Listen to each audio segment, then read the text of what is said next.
আসা আজ তোমাদের অনুশীলনী 3.5 এর পেজ 90-তে পাবে। এটা 1-এর 3 নম্বর অঙ্কটা দেখে দিচ্ছি। প্রশ্নটা আমাদের বই থেকে দেখে নেব, কারণ প্রশ্নটা অনেক লম্বা। তো নিচের জোড়ার সমীকরণগুলোর কোনগুলোর অদ্বিতীয় সমাধান আছে, সমাধান নেই বা অসীম সংখ্যক সমাধান আছে। যদি অদ্বিতীয় সমাধান থাকে বীজগণিত পদ্ধতি ব্যবহার করে সমাধান করো।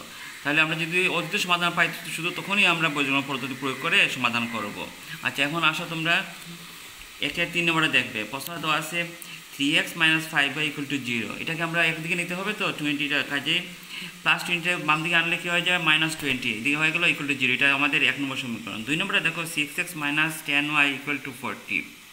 তাহলে এই দুটাতে আমরা কি কমন নিতে পারি? 2 কমন নিতে পারি। 3 × 6 মানে 2 এসে গেল, আর এই মাইনাস থাকার জন্য মাইনাস হলো। 5 × 10, 2টা বাইরে গেল, ভিতরে রইল 5y। আর 40কে আমরা লিখতে পারি 2 × 20। এখন এই টু আমরা কাটতে পারবো। তাহলে কি রইল? 3x - 5y = 20 implies 3x - 5y - 20। একদিকে নিতে হয় তো, এর জন্য। এখন এখানে কি হয় দেখি আমরা, a1/a2 = a1 কি হবে 3, a2 কি হবে 3, 3 থেকে কাটা গিয়ে কি থাকলো 1, মানে 1 পাইলাম। এরপরে দেখো নেক্সট b1/b2। এক্ষেত্রে কি হলো -5/-5, -5 দিয়ে ভাগ করলে আমরা কী পাবো 1, এবং c1/c2 কি আছে -20, c2 -20। তাহলে আমরা কি পাইলাম 1। 20কে 20 দিয়ে ভাগ করলে 1ই থাকবে, আর মাইনাসে প্লাস হয়ে গেল।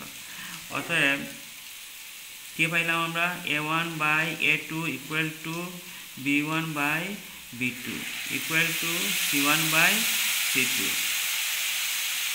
অতএব শর্ত মতে কি হবে? অসীম সংখ্যক সমাধান থাকবে।